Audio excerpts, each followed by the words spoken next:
Folks, Black Star Network is is. Hold no punches! I'm real revolutionary right now. Support this man, Black Media. He makes sure that our stories are told. Thank you for being the voice of Black America, Roland. Stay black. I love y'all. All momentum we have now, we have to keep this going. The video looks phenomenal. See, this difference between Black Star Network and Black-owned media and something like CNN. You can't be Black-owned media and be scared. It's time to be smart. Bring your eyeballs home. You dig?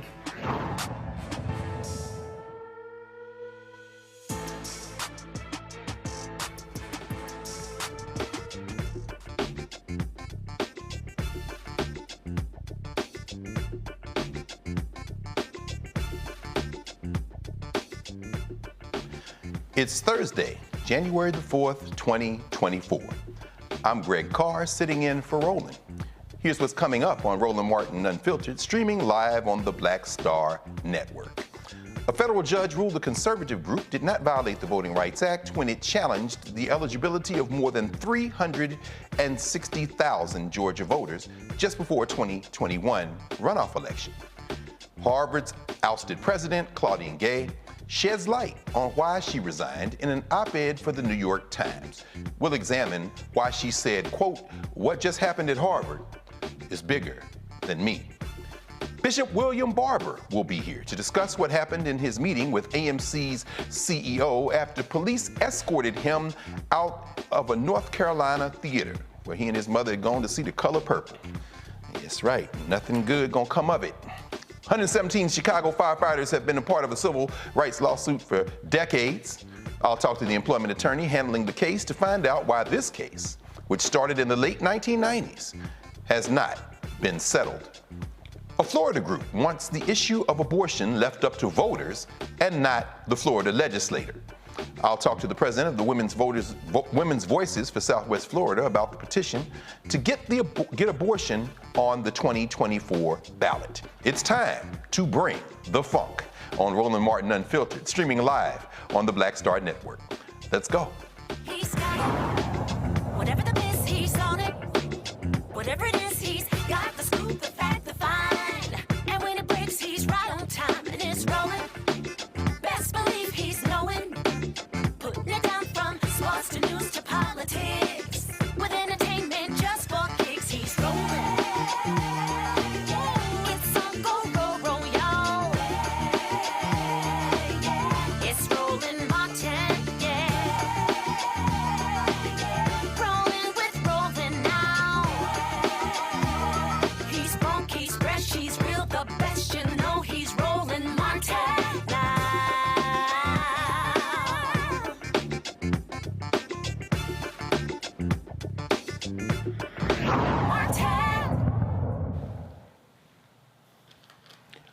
A federal judge in Georgia found a Texas-based conservative group's 2020 mass voter challenges were not illegal and did not rise to the level of violating the Voting Rights Act.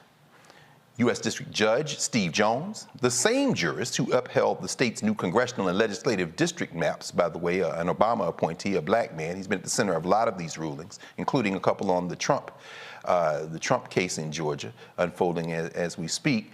He ruled that True the Vote, that's the organization, True the Vote's actions did not constitute illegal voter intimidation. In Judge Jones's 145-page decision in favor of the Texas-based nonprofit True the Vote, he said the evidence presented at trial did not show that the group's actions, quote, caused or attempted to cause any voter to be intimidated, coerced, or threatened in voting, end quote. But he concluded that the list of voters to be challenged compiled by the group, quote, utterly lacked reliability, end quote, and, quote, verges on recklessness, end quote. Georgia law allows anyone to challenge a person's voting eligibility. True the Vote filed challenges in December 2020 ahead of two runoff elections that led to victories for Democrats Jon Ossoff and Raphael Warnock in the United States Senate. The challenges claimed that the affected voters appeared to be ineligible to vote because of changes in residency. Local election officials rejected most of the challenges. The lawsuit was filed by Fair Fight, a group founded by former Democratic Georgia gubernatorial candidate Stacey Abrams. Let's discuss this case and its implications with our regular Thursday night panel. It's good to see our sister Reese Colbert here, host of the Reese Colbert Show, Sirius XM, coming out of Washington, D.C., and our brother Joe Richardson, civil rights attorney out there in L.A., California, IA, City of Angels, Hollywood. So both of you, let's start, Reese, with you, sis. Of course, you had a lot of commentary and covered this, and of course we know Roland pretty much moved to Georgia along with a whole lot of other people to get those senators across the line. None of this is surprising. Any thoughts on this ruling and what it might, what some of the implications might be in terms of how particularly the right reads this as perhaps a victory? Well, I think this certainly is a victory for the right. I mean, basically, the judge was like, you guys were too stupid and incompetent to actually successfully get a number of voters purged. However, that is their tactic, throw spaghetti at the wall to see what sticks. And so I don't think that they should be rewarded by their incompetence with a favorable ruling. And I think this is also more evidence of the difference between so-called liberal or progressive judges and conservative judges. Conservative judges would not let any small victory, moral victory whatsoever slide for people who are against their ideology, whereas Democratic-leaning judges tend to try to be more sticklers for reading by the law or the letter of the law or whatever. And I think sometimes it's about time for some of these Democratic judges to play a little bit more hardball like these conservative judges are, because it's not going to get any easier going up the food chain in terms of getting rights or getting protections for civil rights. And so if you have an opportunity to nip some of this suppression in the bud, you need to take the opportunity, brother. Hello. Reese, that's funny you say that. And Joe, echoing what Reese said, I mean, these right-wing judges don't seem to have a problem, certainly on the appeals courts, well, given those judges in Texas and Louisiana, and then the Fifth Circuit, of course, doing what it's doing.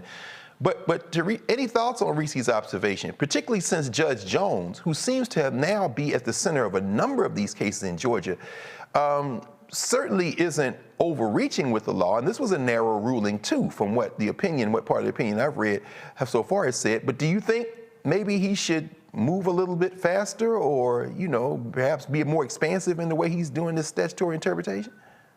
Yeah, there's a couple things that could happen here. First of all, sometimes Democrats are accused, perhaps whether it's fair or not, is it really real, is the question, of saying, we'll be such sticklers for the law, so we won't go quite now where we think it's reckless. We think it's a problem. I mean, he expresses some difficulty with their methods, that there's a problem with their methods, right? And so my sense is where there's a will, there's a way, right? And if he thought, based on his reading of the law, that it didn't go quite far enough, and he's thinking of approaching it fairly conservatively so that these things don't become political weapons, that's fine and good and well. But meanwhile, back at the ranch, this group is vindicated and validated and willingly trying to keep people that ought to be able to vote from voting. I mean, most of the challenges didn't end up being successful, but I think it reminds you what we need to do as it pertains to voting rights. The best thing you could do is have legislation that is more stringent and more exact and more expansive in terms of what the rights are. So even a judge that wants to approach it conservatively can say that by virtue of the law, this is a problem here. You stand back, you got your hands up in the air, and you're waving them like you just don't care, and say, my gosh, what does it take for this brother to bring us across the line here? We know what they're trying to do.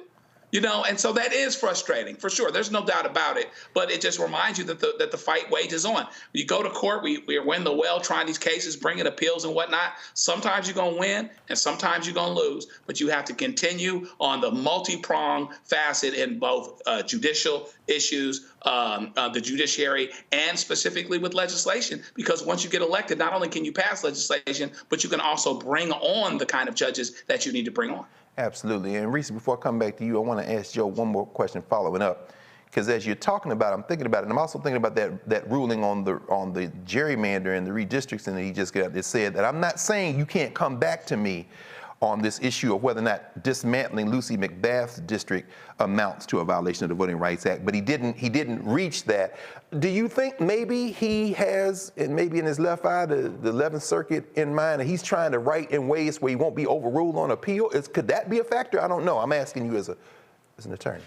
He could be looking around the corner, because what he's going to say is, no judge wants to be overturned. Right. Okay.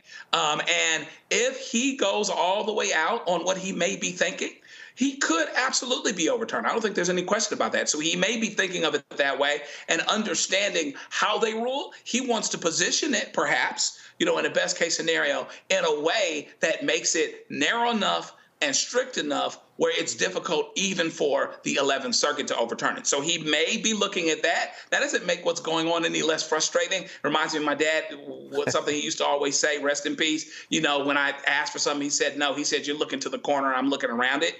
Maybe that's what's happening here. We'll have to see once we get around the corner, but that doesn't mean it's not frustrating in the meantime. Absolutely.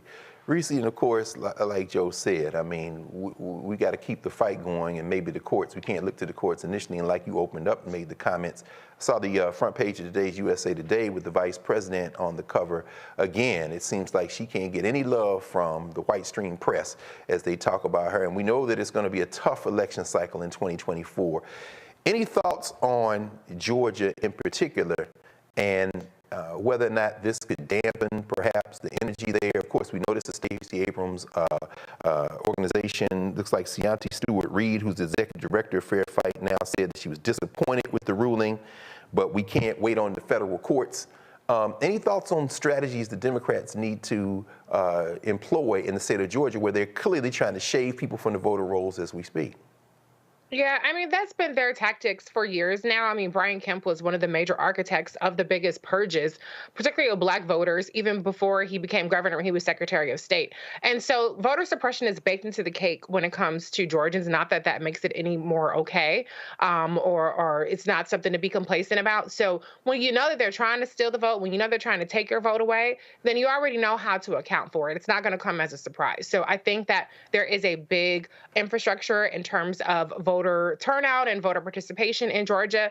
I'm more concerned about the enthusiasm and the potential lack of turnout that could happen in Georgia. We did see Black voter turnout drop off a bit in the midterms. Those are the kinds of things that I'm concerned about. And I think that's going to take more than just boots on the ground, more than just volunteers canvassing. I think it's going to take a lot more attention from Democratic leaders and Democratic surrogates to really engage, particularly with the Black community down in Georgia. But there is some erosion I've seen in polls and the support with Latinos and the Asian community with the Biden-Harris ticket. And so it's going to take a lot of engagement, not onesie-twosies, not a jump in, which obviously is good to go down there and visit, but it's going to take way more conversations and going into the spaces where people already are to reach them and motivate them for 2024. Absolutely. Absolutely. Well, we're going to obviously be monitoring this, and I'm sure we're going to be in the thick of it in 2024. So we're going to take a pause and come back. This is Roland Martin Unfiltered on the Black Star Network, and we'll be right back.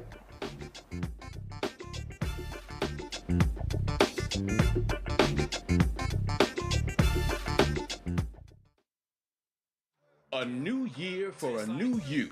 Curl Prep Natural Hair Solutions at curlprep.com is an amazing organic line for curls, locks, braids, twists, and even those wigs and extensions. Women, men, and children are loving this line. Look at this video and you be the judge. People line up to see this product in action at hair shows, and when they take a seat and try it, they don't believe it's their hair. Buy the products at curlprep.com. It works on all hair types. Use code ROLAND, that's ROLAND, lowercase letters, to get a 15% discount.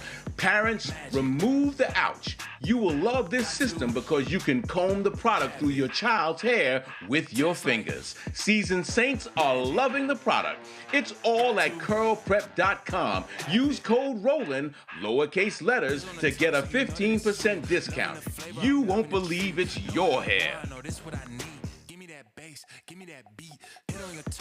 On the next, A Balanced Life with me, Dr. Jackie. People can't live with them, can't live without them. Our relationships often have more ups and downs than a boardwalk roller coaster, but it doesn't have to be that way. Trust your gut. Whenever your gut is like, this isn't healthy, this isn't right, I don't like the way that I'm being treated. This goes for males and females.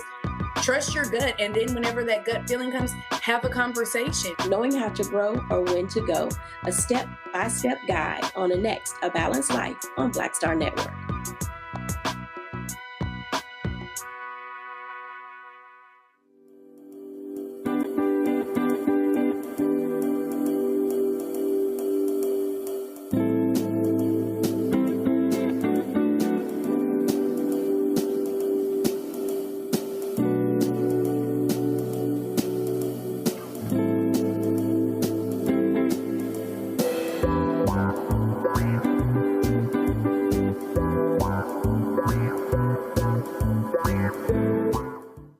Sean Murray, the executive producer of the new Sherry Shepherd Talk Show. This is your boy, Earthquake. And you're tuned in to Roland Martin, Unfiltered.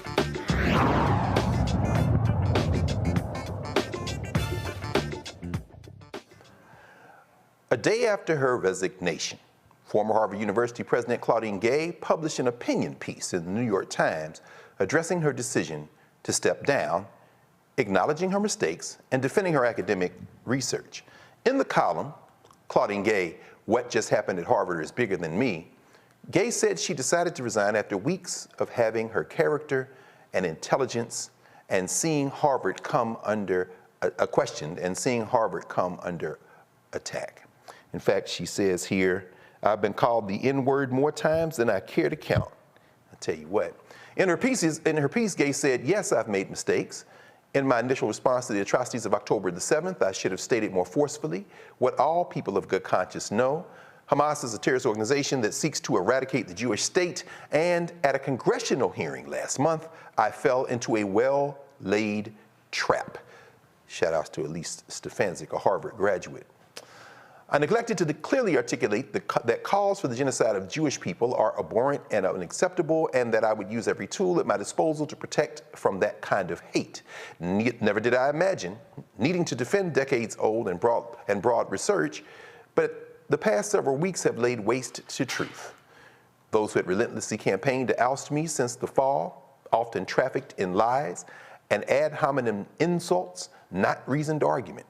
They recycled tired racial stereotypes about black talent and temperament. They pushed a false narrative of indifference and incompetence. It is not lost on me that I make an ideal canvas for projecting every anxiety about the generational and demographic changes unfolding on American campuses. A black woman selected to lead a storied institution. Someone who views diversity as a source of institutional strength and dynamism. Someone who has advocated a modern curriculum that spans from the frontier of quantum science to the long-neglected history of Asian Americans. Someone who believes that a daughter of Haitian immigrants has something to offer the nation's oldest university.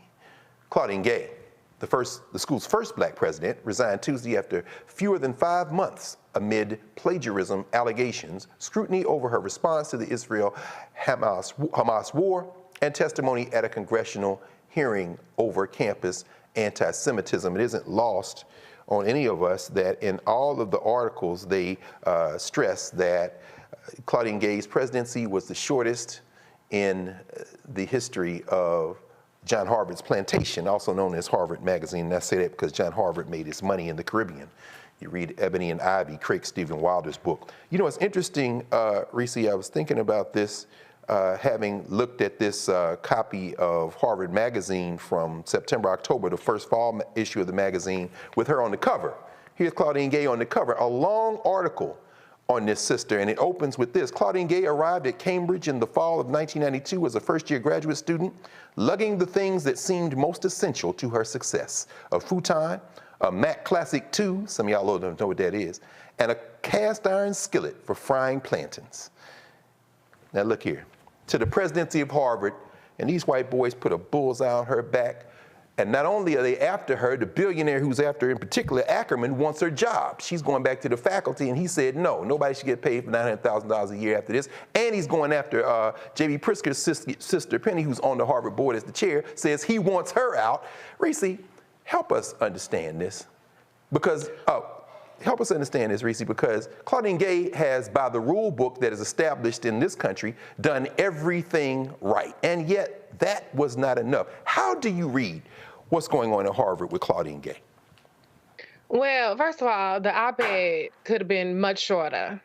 It could have just said, fuck all y'all. And then it could have said, go to hell, bitch. Okay? Y'all deal with this shit. I'm not sending no warning. I'm not talking about what the implications are. Y'all could just go to hell and figure it out for your damn self. Okay? It's very ironic that Bill, well, actually, it's not ironic. It's actually quite predictable that Bill Ackerman's, who's leading this charge against plagiarism, allegedly it came out today from the Business Insider that his wife plagiarized. Yikes. Like I said, allegedly, multiple paragraphs in her dissertation. His wife is a plagiarist, allegedly, reportedly. So let's see if he has the same energy for his own household. Wow. To watch this become about plagiarism is peak gaslighting and ridiculousness.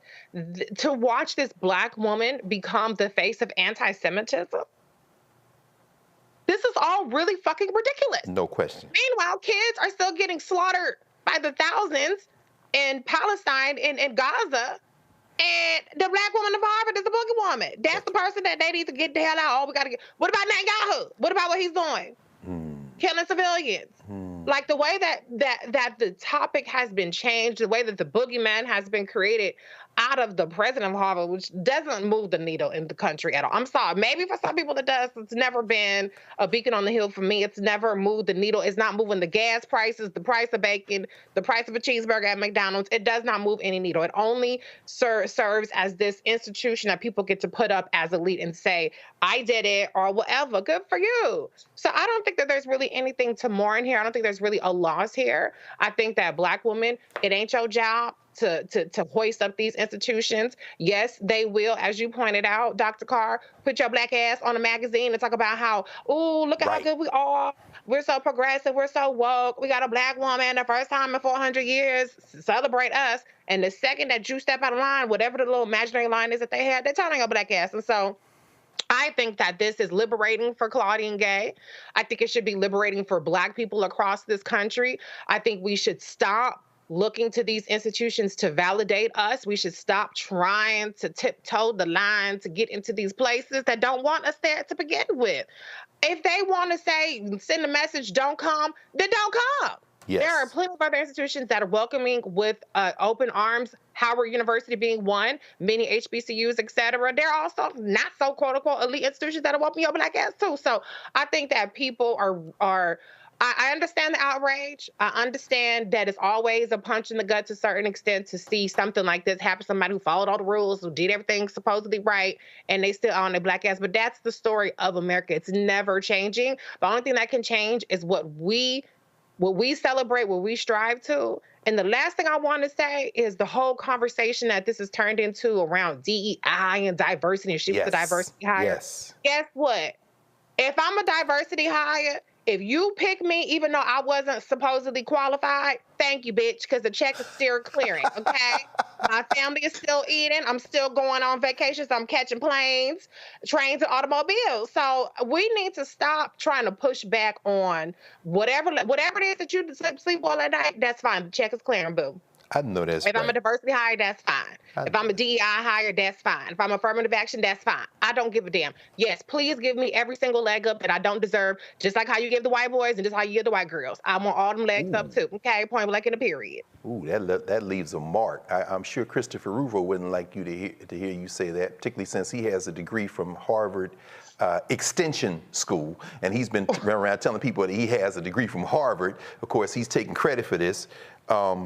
And I saw a tweet the other day said, now let's return to merit-based work at Harvard, signed Jared Kushner and Robert Kennedy Jr. So, I mean, like you said, affirmative action, the real affirmative action in this world is whiteness. We know that. And so, can I just say, no, please. I don't want to be the merit hire. I don't want to work twice as hard to get to be the merit hire. Right. Let me be the affirmative action hire. If that's all that, if I could just show up Black, get a job, please sign me up. Sign me up for that gig. Don't sign me up for the gig of slaving for 10 years trying to get somewhere and then, okay, now you pay me 70 cents on the dollar for white men. No, thank you. I will absolutely love to be the affirmative action non-merit hire any day of the week, okay? Now, see, Reese, you know they're going to clip that and make that the only thing they said you said, which is fine because you don't give a fuck, so it don't matter. I'm dead ass serious. That's what why are we fighting? Why are we fighting for what they're going to say we are anyway? Embrace it. Embrace a hand up, a leg up, a hand out, whatever.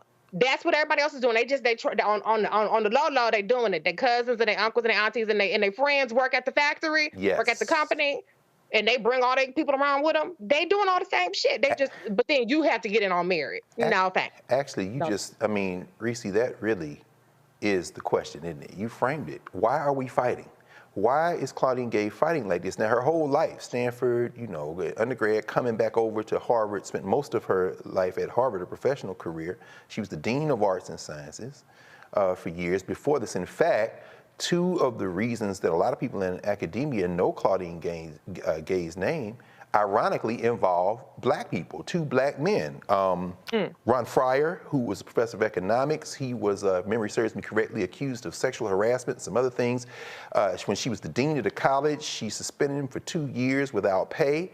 He was restored to the faculty, but they took away his lab. He won the MacArthur grant, the MacArthur Foundation, the so-called Genius Grant. And at the time, now his politics are considered right of center. And a lot of people accuse Claudine Gay of perhaps punishing him for his politics. And then in another case, Ron Sullivan, Professor Ronald Sullivan, who was the master of one of the houses, master of a house at Harvard, a resident scholar who lived in the dormitories, lived in the student housing, he was suspended. No, actually, he wasn't suspended. They chastised him because he's a lawyer. He had signed up to represent, of all people, Harvey Weinstein, who, of course, got a piece of art to the point you're raising from Bill Ackerman's wife, Oxman, Professor Oxman, when he gave $150,000 to her lab at MIT. So, yeah, this is definitely incestuous. But in the case of Ron Sullivan, Jr., another black man, she was the dean when he was stripped of his privileges at the house where he was in residence. And he, according to Newsweek today, tweeted in the wake of the resignation, karma, a one-word karma. So, again, we're seeing these folk fighting in these kind of white plantation systems, certainly these white elite schools, and you're absolutely right. Don't agree that Harvard is the standard for academia, certainly not having graduated from a black school and worked at one. I'm wondering, in fact, what is going on, Joe? I mean, there's clearly a battle going on. They're not finished. They're going to look at Kornbluth now, the president of MIT. They're taking credit for getting 2 scalps, president of the University of Pennsylvania and the person they're really after, which is Claudine Gay.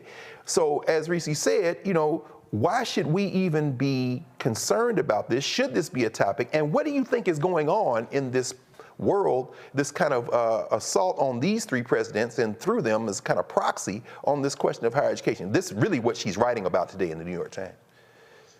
Women and black women have been always questioned when they are in leadership in academia, right? Not unlike other black people, you get over, you do well, and even if you do, you're described as the exception and not the rule. You're more miraculous than you are indicative. It makes them say that he's not like the others, not that there are others like him or her, as the case may be. Interestingly, I would say Sister Gay has been, to a fault, very loyal to this institution. Absolutely. Very loyal. And when she answered the questions the way she did, she was actually serving the institution because the question was about free speech. And so she may not have done it quick enough for what Congresswoman Stefanik was talking about, only 2 years after she got removed from a Harvard board, but we can talk about that some other time. But she was actually trying to preserve the institution, and even in stepping down now, she's seeking to actually continue to protect the institution.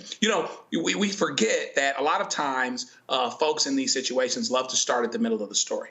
They don't like to start at the beginning. The beginning of the story related to Harvard was that, affirmative action was about having the force of law when others had the force of legacy, the force of tradition, and the force of relationships, right? And by the way, BTW, IJS, as my daughter would say, if she was here right now, legacy started in the Ivies to keep our Jewish brothers and sisters out. It was a changing of the rules so that white folks that may not have measured up could continue to go to school because their daddies went there because their mamas went there. Most of the time, in that case, their daddies. And so basically, there's these assumptions that when we get these jobs, it's affirmative action and it's DEI. But when these white males get these jobs, well, they're instantly and automatically qualified. They're immaculately conceived. They're born saved. They can smoke cigarettes and not get cancer. They walk on waters. It's almost like Jesus themselves. You know what I mean? Which is crazy, right? But to the point, Sister Gay ultimately had to take care of herself. Indeed. She's been taking care of Harvard. And, you get called nigger enough. Come on. You know what I mean? And you get enough threats, and enough this and that and the other. At some point, you might say, you know what, I'm good. I'm good. You know what I mean? And so I'm not mad at her for doing that, but we have to be reminded at the end of the day, even Harvard liberals, come on now, Harvard liberals get insecure about us moving about our demographics changing, which they That's are. right. You know, and she talks about this in her article. The whole idea is that, you know, I'm a great canvas for this because I represent the future. Whether you want me to or not, whether you remove me from this place or not, we have a different expectation, and kids my daughter's age have a different expectation. That's true. This is one of the problems Joe Biden is going to have. I agree. Because he's an old white man, and they're saying, why? Absolutely. We're in a different space now. Absolutely. Well, you know, we're going to keep following this in the words of the mighty Mos Def, as he said in one of his songs, when they start doing it well, it's success. When I start doing it well, it's suspect. So in this case, we see. So we're going to come back in a moment. We'll be joined by our friend and brother, the great warrior, Reverend William Barber. Roland Martin Unfiltered will be back right after the break. You're watching the Black Star Network. Next on the Black Table with me, Greg Carr. The enigma of Supreme Court Justice Clarence Thomas. What really makes him tick? And what forces shaped his view of the world, the country, and Black America? The answer, I'm pretty sure, will shock you. And he says, you know, people think that I'm anachronistic. I am. I want to go backwards in time in order to move us forward into the future. He's very upfront about this. We'll talk to Corey Robin, the man who wrote the book that reveals it all. That's next on the Black Table, only on the Black Star Network.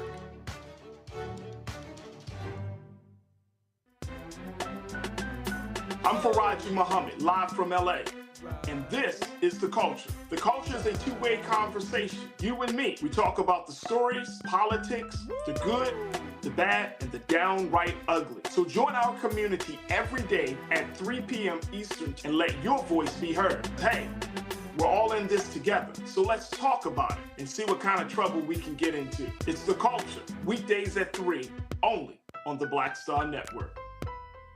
Carl Payne pretending to be Roland Martin. Holla! You ain't got to wear black and gold every damn place, okay? Ooh, I'm an alpha, yay! All right, you're 58 years old. It's over. And you are now watching Roland Martin Unfiltered. Uncut, unplugged, and undamn believable.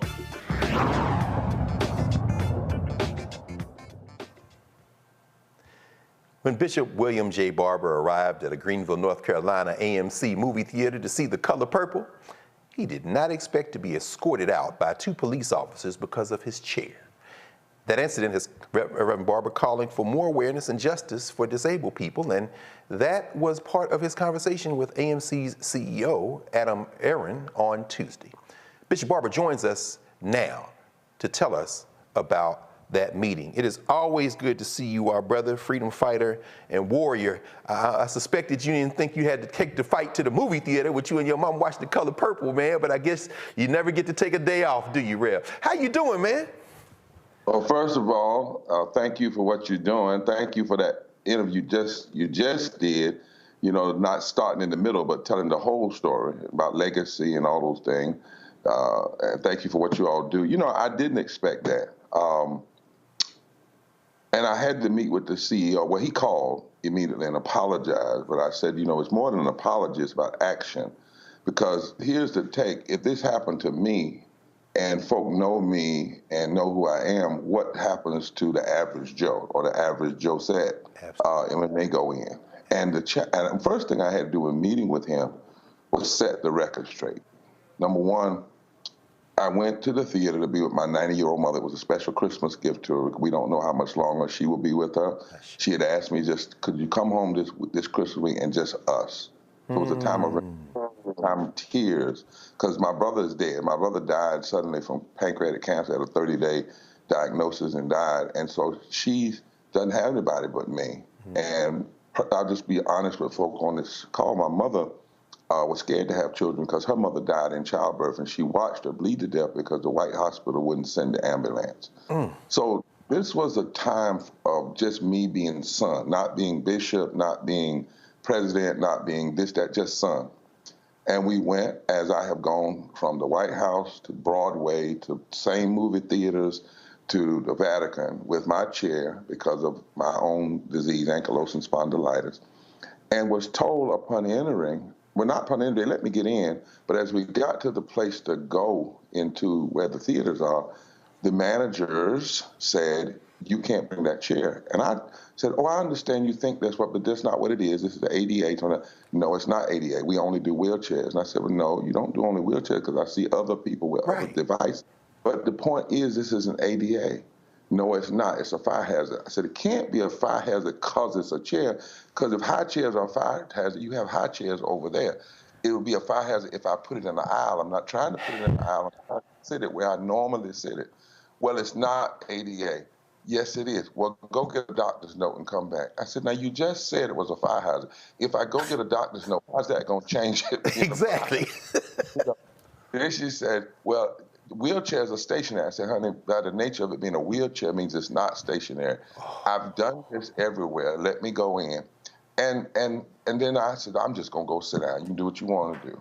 So we went in, and I sat down, put it in a handicapped area, not in an aisle. Yes, sir. In a cutout. It says H, right? That's right. Nobody was going to block the people. And they never said anything about, well, you'll block people. Because if you block them, put me at the back wall or something, as I've done before.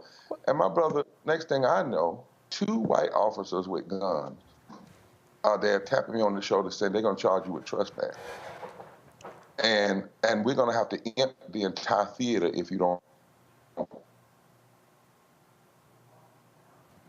come take me out. I'll go. I thought they were going to charge me outside. When they got outside, the cops apologized, said, we don't even want to be here. They left. Of course. Then this man comes out, tells me I can't even wait on my mother.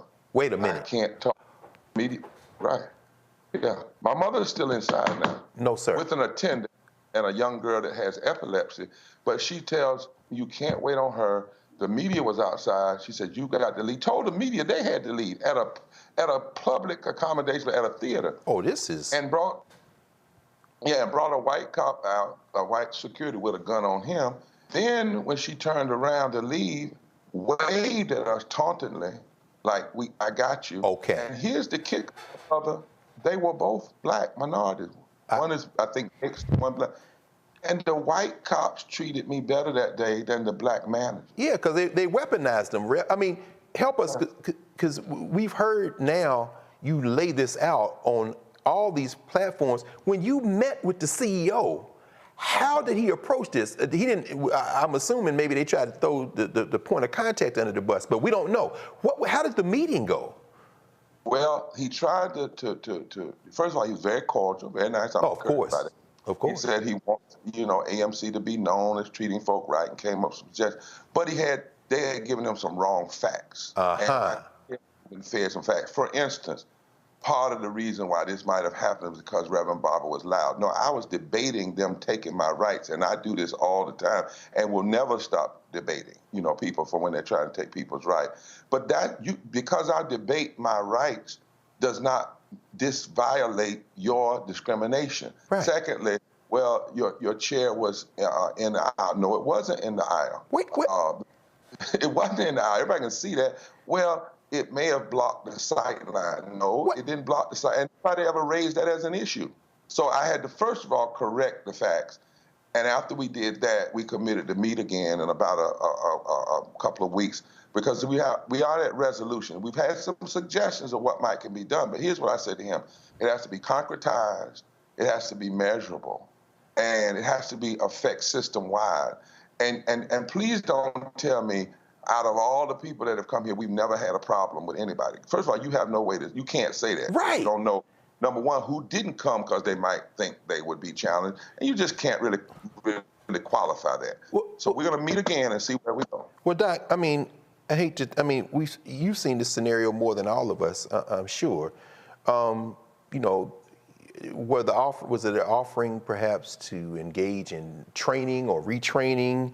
The issue of weaponizing law enforcement, we've seen that happen before. People in restaurants or hotels will call the police and basically turn them into an agent of the private company that has done that. I mean, was there any discussion? And like you said, not even have engaged in fact finding.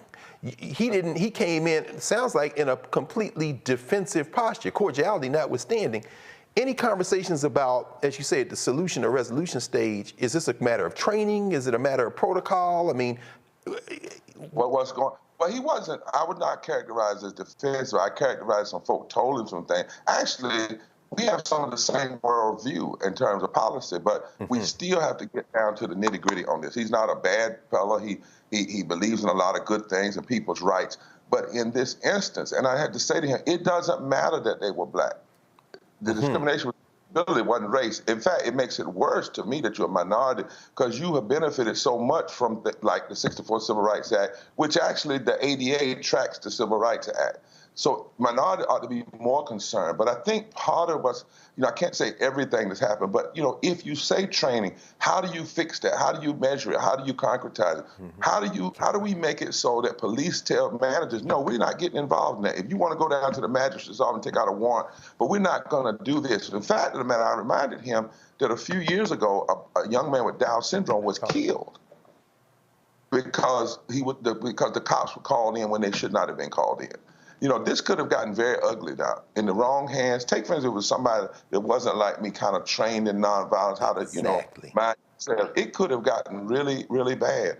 And I also have to make sure that folk don't come up with false arguments. Like they'll say, well, if a person it feels like they've been discriminated, but they cursed, so because they cursed means they're really the problem. No, you cursed at them when they said no, when you said no.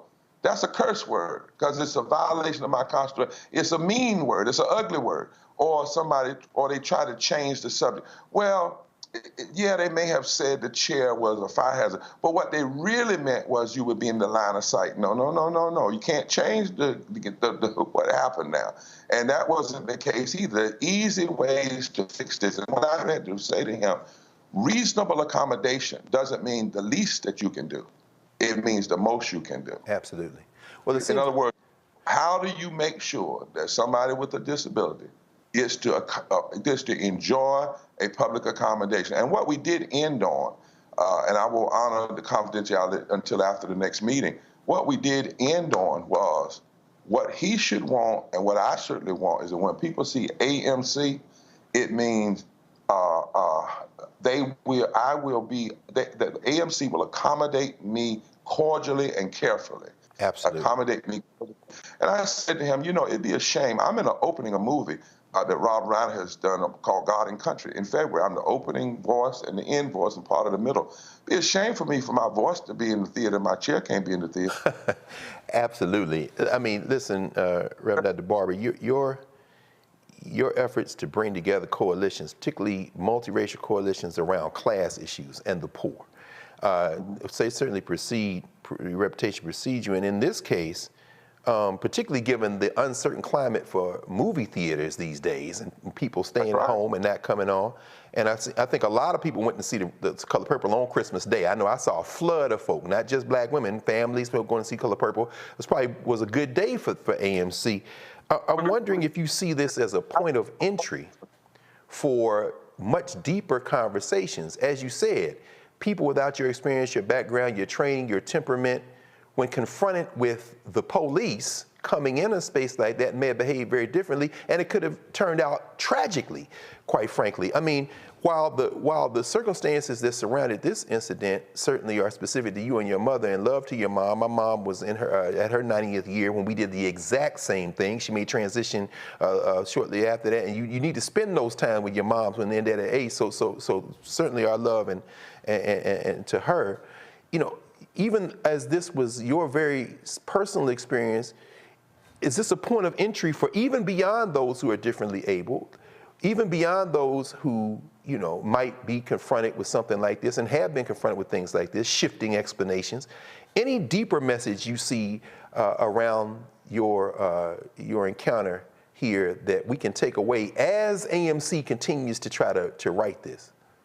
Well, two things, or maybe more than two, but at least these two. Number one, we cannot be ashamed of our disabilities. Mm-hmm. We cannot run and hide. We didn't get an ADA by people running and hide. They stood even when they were arrested and were thrown in jail. And we have to know history. In the Bible, the greatest leaders, from Moses to Paul, had disabilities. Yes. In history, from Fannie Crosby to Isaac Watts, who wrote Joy to the World, to Roosevelt, to Harriet Tubman, to Fannie Lou Hamer, to John Kennedy, I go on and on, had disabilities. So we're not ashamed of it, and we don't have to stand down. Everybody doesn't have to have everything right with them to be in the public square. Yes. Number two, your disability or differently abledness should make you more conscious and empathetic and caring about. But then the other thing is, what I'm ashamed of is with all the real stuff to be fighting, you know, anti-Semitism, Islamophobia, homophobia, the need for living wage, poverty being the fourth leading cause of death, 87 million people either uninsured or underinsured, 350,000 people dying from the lack of health care during COVID, not from COVID itself, voting rights, having less voting rights today than we had August 6, 1965, for two minorities to say, we know who you are. Yes. And then decide with the power that they receive from struggle of other people that they're going to take all the energy they have to block a chair and accommodate somebody with all the real fights. And so one of the things out of this, we ought to evaluate what are we really willing to fight about and putting energy in. Yes, sir. You know, I stood that day, not because it's about me. We went on the day after Christmas because we knew a lot of people would be there at Christmas. We went during the matinee. You know, they even said to me, well, you should have called in advance. Well, first of all, the law doesn't say that.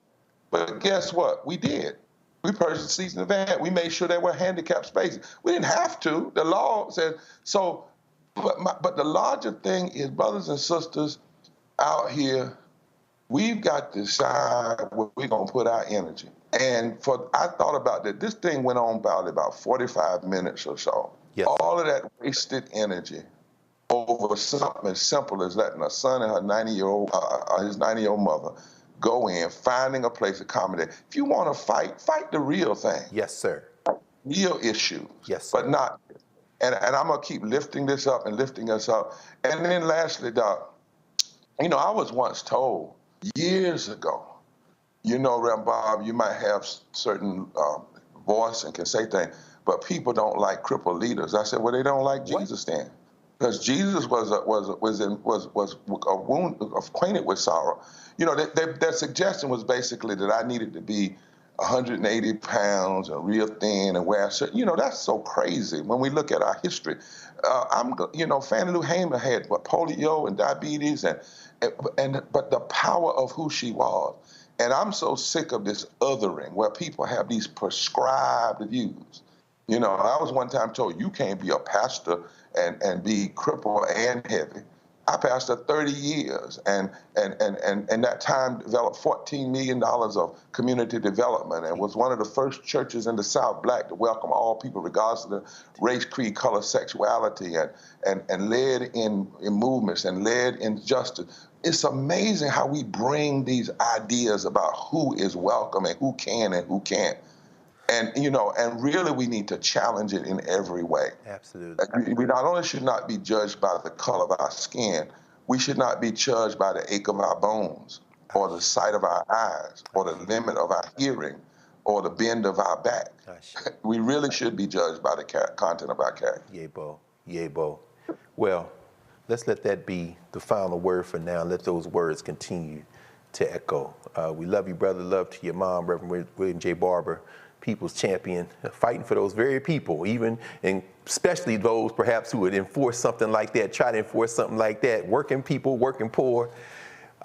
This is going to be a transformation, Bob, and we appreciate the fact that you're at the center of that work. Thank you for carving out some time to spend with us tonight, and of course, we'll eagerly await the next meeting. Power to the people, brother. Power to the people, always, always. So we're going to come back in a moment here on Roland Martin Unfiltered on the Black Star Network. We'll be right back and pick up with a conversation around the mayor of New York City and the governor of Texas. Back in a moment.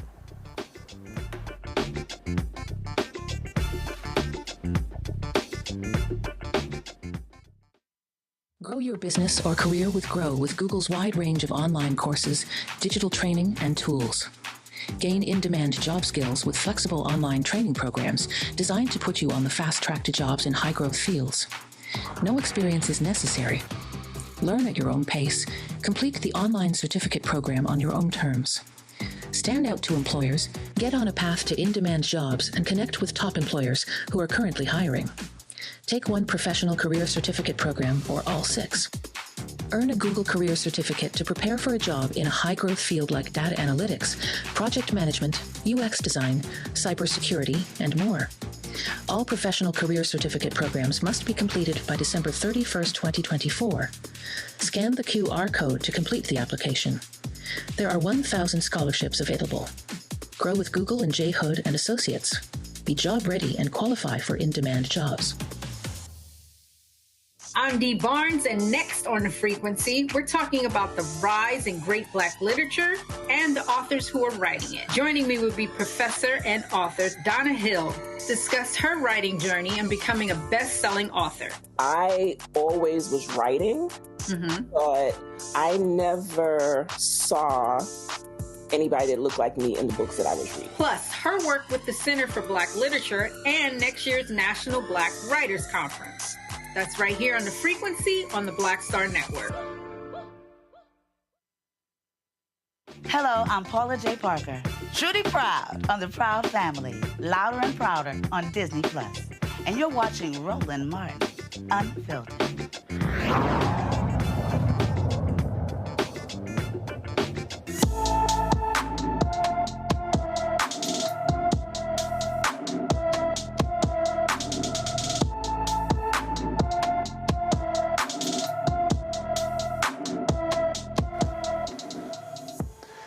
Evan Fenton has been missing from Perkinson, Mississippi since December the 5th, 2023. The 15-year-old is 5 feet 10 inches tall, weighs 290 pounds, with black hair and brown eyes. Anyone with information about Evan Fenton is urged to call the Stone County, Mississippi Sheriff's Office at area code 601-928-3191. News out of New York City. New York City Mayor Eric Adams has had enough of Republican-led states sending migrants to his city without any financial assistance. New York City officials say they have received over 14,700 new arrivals within the last month. According to the lawsuit filed today, roughly 33,600 migrants have been bused using these companies since the start of the New York City migrant crisis in April of 2022. Adams took to social media to announce the city's $700 million lawsuit against nearly 20 charter bus companies as the migrant crisis intensifies in the city and across the United States. The lawsuit comes a day after the Department of Justice sued the state of Texas over a new bill allowing police to arrest migrants who enter the United States illegally. So we've been joined by our sister Lauren Victoria Burke, Black Press USA out of Arlington, Virginia. Lauren, you're a native New Yorker, and looks like the mayor has come up off the mat swinging.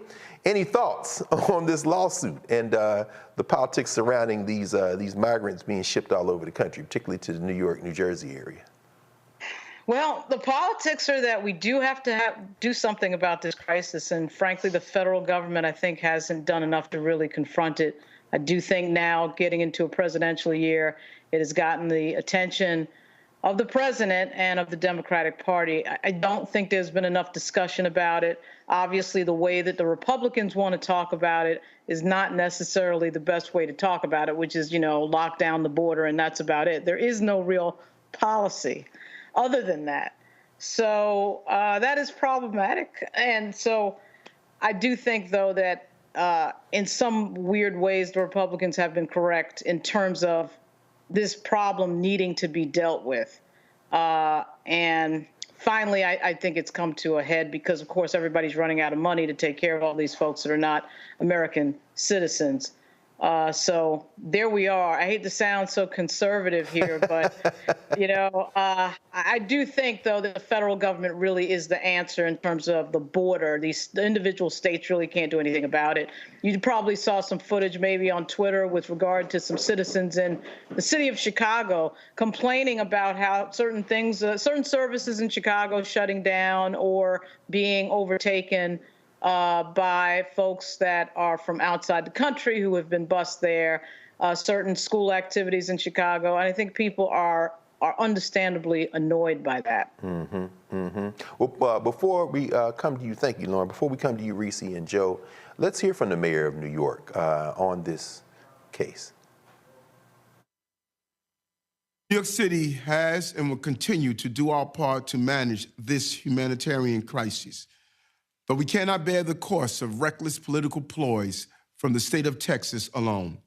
Today, our administration filed a lawsuit against 17 companies that have taken part in Texas Governor Greg Abbott's scheme to transport tens of thousands of migrants to New York City in an attempt to overwhelm our social services system.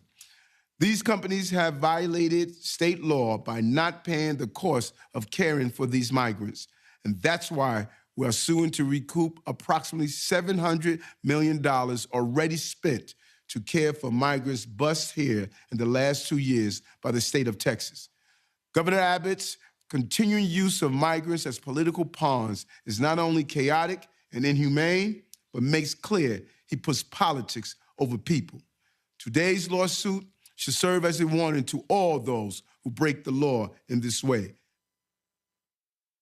Reese, I mean, the politics of this, any thoughts on that? We saw the Department of Justice Wednesday sued Texas over this law. Abbott and them want to use state police to arrest migrants and trump the federal government. Clearly there's a federalism issue here, but at the same time, as Lauren says, there's a national issue here as well, and they want states' rights when they want them, and then they want everybody to participate when they want them. So can you help us disentangle what's going on here politically? This is political malpractice on the part of the administration. This is obviously a problem for Democratic mayors, governors across the country. It's a problem for the administration, kicking the can to a Congress who's obviously not going to solve it and saying that they need to fix the system is not going to happen. And I think sometimes Democrats kind of fall into the trap of wanting to do white papers and studies and focus groups and take a year or so to solve a damn problem. And this is something that is a serious issue for them. Let me just say that Kamala Harris is not the border czar, okay? She was supposed to solve or work on migration from the Northern Triangle. She's not supposed to be down there with lassos and whips and shit while winding up immigrants or whatever.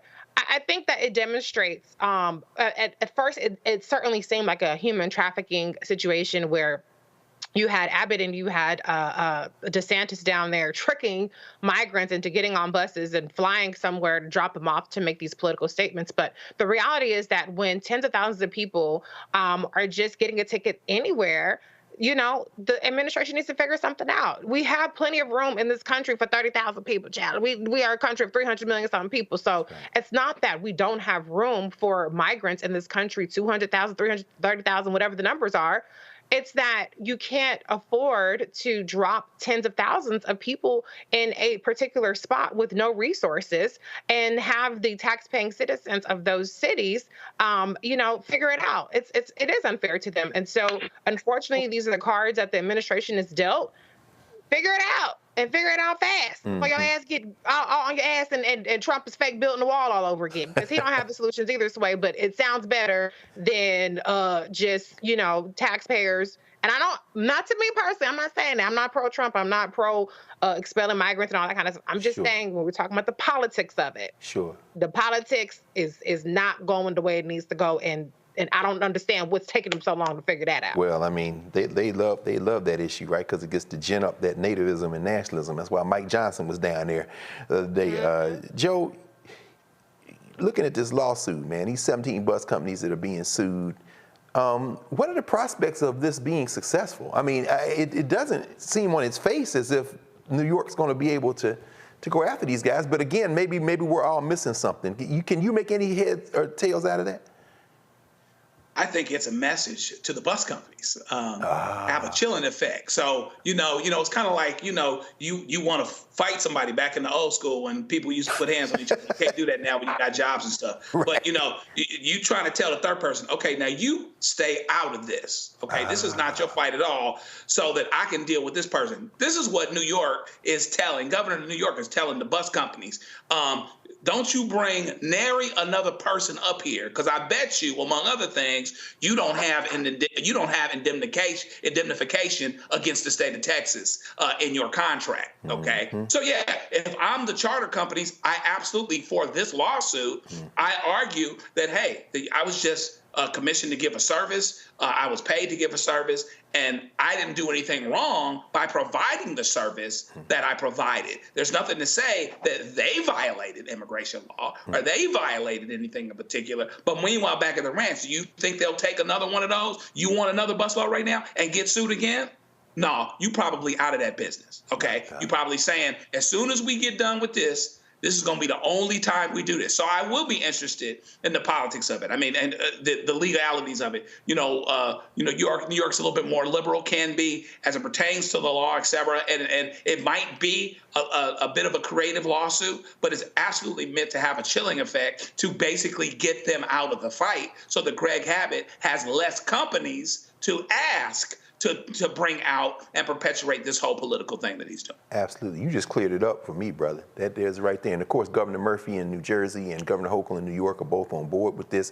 But I think you just cleared it up, the politics of that. He's sending a message to those companies, and they don't want that smoke. That's very interesting. Well, thinking of private companies benefiting off the largesse of taxpayers in this country, let's turn our attention to Donald J. Trump and 4 of his properties, including 2 there in New York, while Republicans are still trying to find out if President Joe Biden had anything to do with his son Hunter's foreign business dealings. A report from Democrats on the House Oversight Committee found Donald Trump's businesses took in at least $7.8 million from 21 different nations during his time in office. Shocked.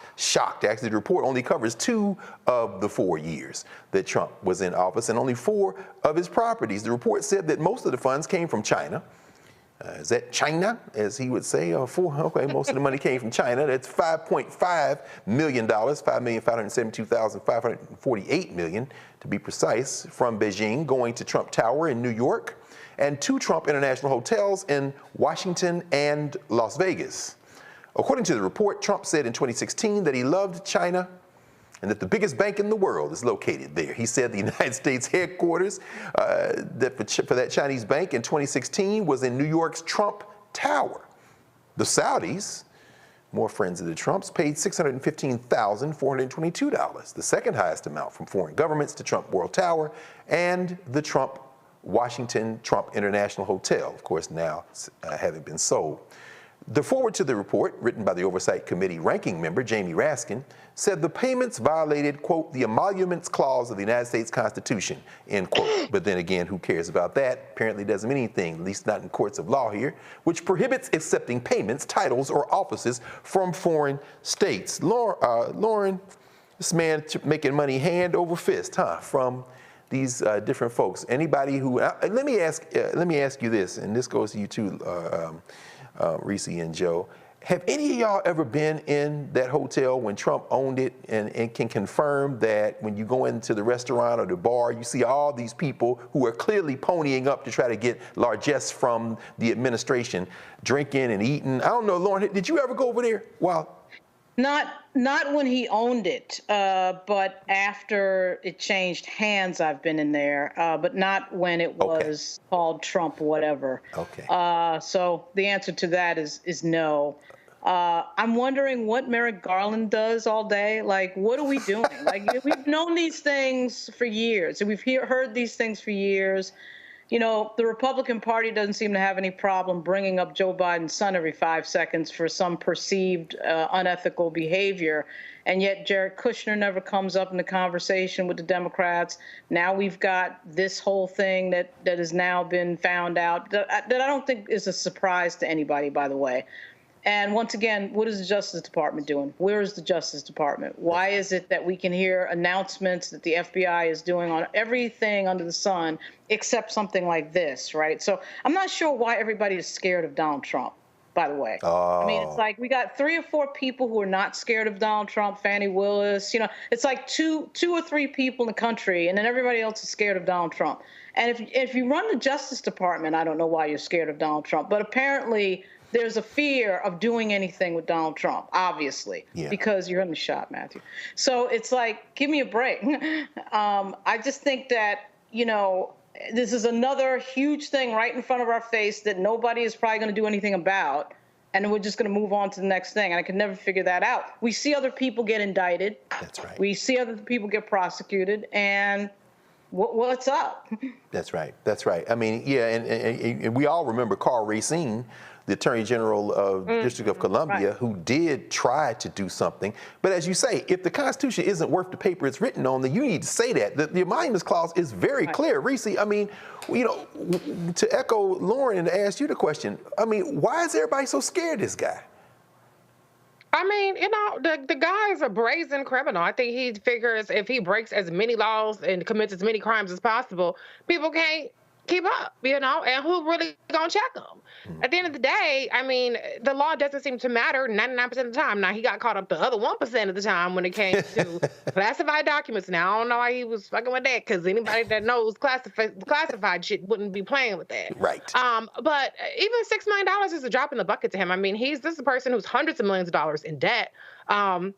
Who had major loan payments coming up when he left office. And so he was scheming and lying and scamming everywhere he could. And I don't know. I don't know, other than the fact that he's white and he don't give a damn why he's exempt, because, you know, Andrew Gillum couldn't get Hamilton tickets, or was it the trip to Jamaica, whatever the situation was with that, he was acquitted.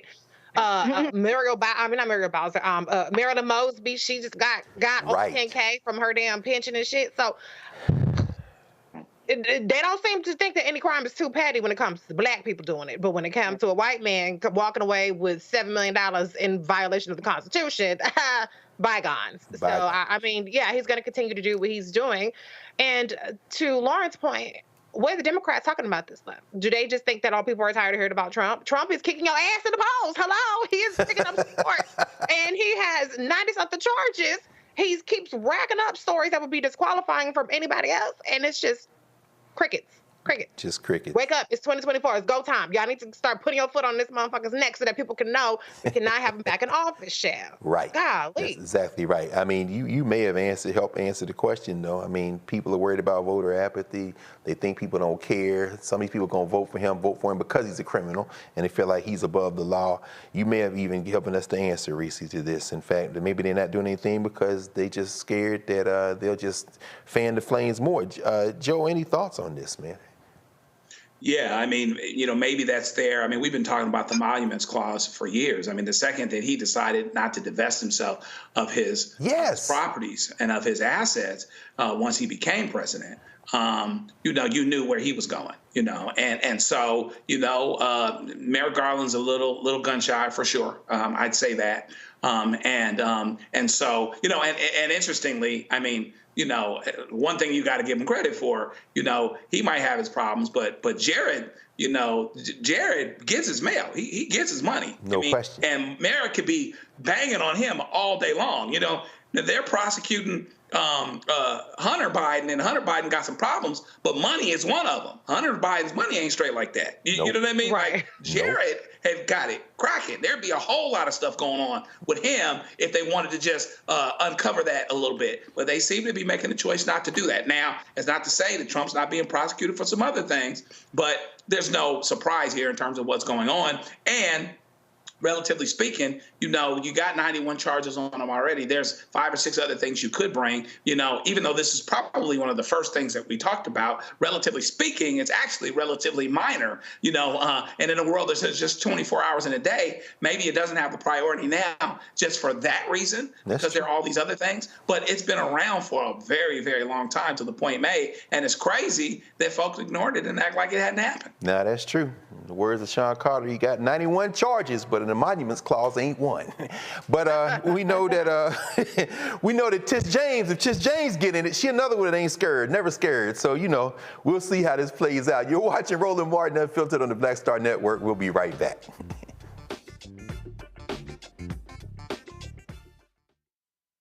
A new year for a new you.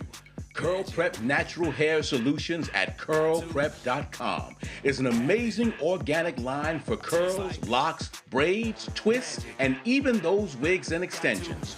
Women, men, and children are loving this line.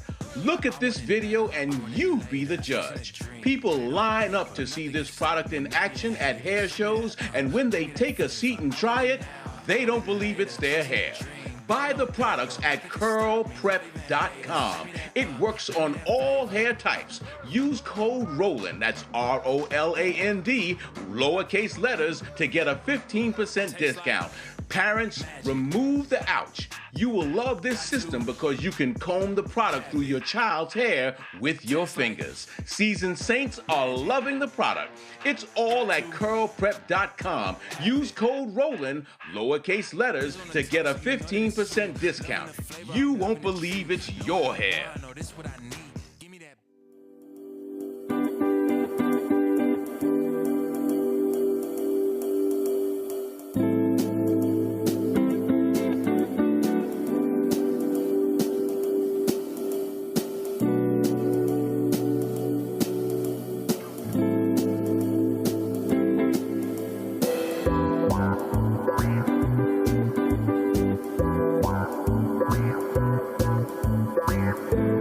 I am Tommy Davidson. I play Oscar on Proud Family, Louder and Prouder. I don't play Sammy, but I could. Or I don't play Obama, but I could. I don't do Stallone, but I could do all that. And I am here with Roland Martin on Unfiltered.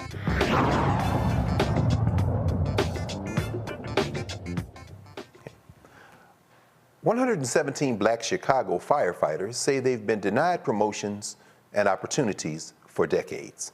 In 2005, the city of Chicago was found liable in federal court for the fire department's discriminatory practices in hiring and promotion of black firefighters. However, according to employment attorney Chiquita Hall Jackson, the 111 men and 6 women were never credited with the seniority that they had earned. She joins us now from Chicago. Attorney Hall Jackson, welcome to Roland Martin Unfiltered. How you doing? Good evening. Doing just fine. Glad to have you with us. Could you walk us through the history of this case? It's been going on for some time, huh? Yes. So thanks for having me. And ultimately, it has been going on for quite some time. The case was brought in '98. It ultimately was reached by a jury verdict that there was definitely discrimination in the hiring process of African Americans into the Chicago Fire Department. And then that was in 2007. And between 2007 and 2012, post-trials, the parties, the city, and the attorneys for the firefighters were trying to work out some terms on how they can make this happen per the judge's order to hire on 111 firefighters, and ultimately they ended up hiring 117, excuse me, including 6 African-American female, known as the Godfrey class as well. And eventually, although they was hired per the order, the judge foresaw that there would be some issues along the way, and so she retained jurisdiction for that. And as a result, in the background, the attorneys that originally helped these group of individuals to pretty much finalize everything with the city and reduce it to writing some form of agreement, they have now retired, went on, and they're no longer with the firms. So the firefighters spent some time trying to find someone to assist them once they noticed that they were not getting promoted over the years, and their seniority was not allowing them to do so. You know, this is quite disturbing. So the 1998 case involving hiring, and then you say from 2007 to 2012, post-trial, trying to work out these terms. So all of the people we're talking about, all the women and men who were hired, came in the wake of the initial lawsuit. Is that what you understand? Yeah, that's exactly what happened. Okay. So what happened, there was a lot of individuals, but because there's no way the firefighter can hire the thousands of people that were discriminated against and during a hiring process, the judge put a cap on it to 111 people that she felt was reasonable. Interesting. Do you have any sense of why that was the number? And you said 1,000, like we're talking about a huge force, right? Yes. When you're talking about class actions, what they do is anybody that they carve out a time frame, and anybody that applied during this particular time frame that was African American or black, background and nationality, they allow these individuals, they send notices to them. If they opt in to be a part of the class action, then they all participate and were allowed to participate. But you got to understand, if we allow thousands of individuals in solely on their race, then that would pause the Caucasians from getting opportunities to apply. So that's the reason why it's now limited, that we're only going to give so many of you guys opportunities. Of course. It's interesting you say that, because I'm assuming that, like the police, let's set aside NBC and Chicago Fire and Chicago PD. We can assume that they weren't the most racially progressive in the fire department of Chicago prior to 1998. Was there an initial class that was certified in this lawsuit, or do you know? I'm going to say I do not know, honestly, but from what I'm saying, no. Okay, yeah, I would assume that. So we've got these souls here, these 117 souls, and they just knew they were being discriminated against. Could you help us walk through some of that? That they're hired, they're not getting promoted. I'm thinking about the long history of discrimination in fire and police, but whether it be tests, sergeant exams, or evaluations. How did this discrimination play out over the arc of these years? Great question. So ultimately, what they was noticing is certain exams come out every, let's say, 3 to 5 years. Mm-hmm. And within that, excuse me, when those exams come out, the firefighter, the CFD, have it already structured that 30% of the 100% of the exam goes strictly to seniority. So based on your seniority, 30% of that trumps the educational part, whether you studied hard or not. Your seniority is 30%. And so if these people came in and they didn't come into 2012, because that's how long it took from 99 to 2012 to finally finalize the terms of the agreement to get them staffed and start working. And so they were supposed to get retroactive to 99 so that can be their active date and when they initiated the lawsuit. And so if they're stuck at this time, you got people coming in after them. And what they was noticing, all these younger people were coming in after them. They were being now promoted to lieutenant and different roles like that. And then when we saw the various classes, they weren't necessarily certified as a class from a lawsuit, but that was the entry class, like you have an academy class in the police world. That was the fire academy's classes. So the different classes on that chart you guys probably saw was just talking about the different classes that entered the force in the academy during that time. And they noticed that all these individuals are now becoming chiefs, lieutenants, and all the different ranks. And everybody that was came through this lawsuit, we have yet to move. We're not, they're getting little promotions here and there, but nothing that allows them to move to the ranks and have a nice retirement. Yes. Package. And that's ultimately what's the harm here, not to mention the daily promotion and daily increases, but the idea that you understand when it's time for someone to retire, most places take the average of the last 4 years you worked there. Yes. If I'm not maximizing that during my employment time, then I'm harmed, retirement and beyond. Yes. I'm going to ask you one more question, and then we're going to take a break and come back for the panel to ask questions. But Attorney Hall-Jackson, this seems quite brazen. So you're saying that these hires were supposed to be back mapped retroactive to 99, and that the judge kept the case with her to monitor it, anticipating that there were going to be problems. What are we missing? This seems like it's kind of open and shut. They didn't do what they said they're supposed to do. Is that why they came to get you? I mean, walk us through this. So what happened was the judge appointed an African-American female within the fire department that had a higher rank at the time to serve as this monitor. And she was supposed to be going back to the court as a liaison and letting them know what was going on if anything ever did arise. She's also supposed to have been that voice and advocate for those 111 firefighters that got hired under that particular lawsuit. But from my understanding, she has not done anything since they got in. And what the judge did, she retained jurisdiction. So a judge can retain jurisdiction. All that simply means is that no one can now say statute of limitations has lapsed or you waited too long to come back. So if you don't actively let her know what's going on and get a motion in front of her or anything in front of her, then or him or her, but in this particular case it's a female, then there's nothing she can do. And so that's where the gap is. No one notified the court at this time that what is going on. But she did predict if they finally get in, they're going to eventually have problems with seniority and promotions. And she predicted that. Yes, yes, indeed. Well, we're going to come back on the other side of this break so that our panel can ask you some questions with Chiquita Hall-Jackson, who is the attorney for these women and men in the Chicago Fire Department, and you're watching Roland Martin Unfiltered on the Black Star Network. We'll be right back.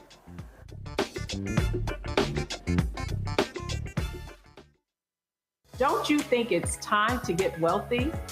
I'm Deborah Owens, America's Wealth Coach, and my new show on the Black Star Network focuses on the things your financial advisor or bank isn't telling you. So watch Get Wealthy on the Black Star Network.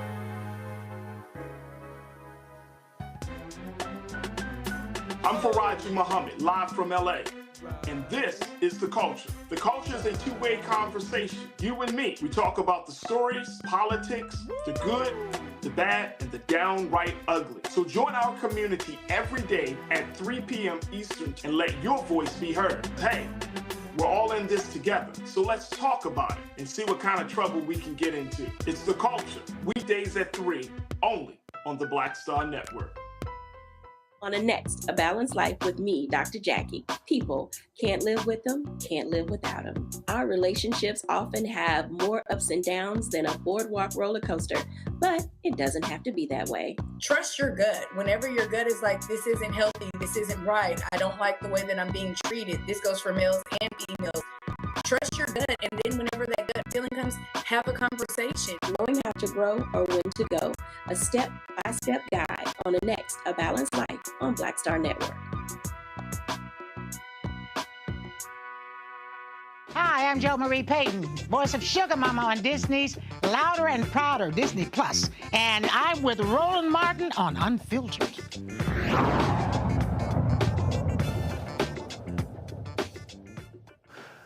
Welcome back to Roland Martin Unfiltered on the Black Star Network. I'm Greg Carr sitting in for Roland and here with our regular Thursday panel. And we're talking with attorney Chiquita Hall-Jackson, representing the Chicago firefighters in their lawsuit. Let's start, Joe, with you. Any questions for attorney Hall-Jackson? Appreciate what you're doing.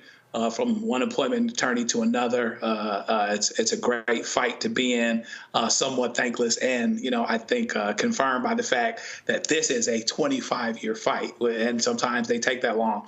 But I'll be interested in knowing. I was looking at a couple of the documents and plaintiff's memorandum of law in support of the motion to enforce and rule to show cause. Tell us what's happening next procedurally. Is there some kind of opposition before that hearing is set, or what do you expect?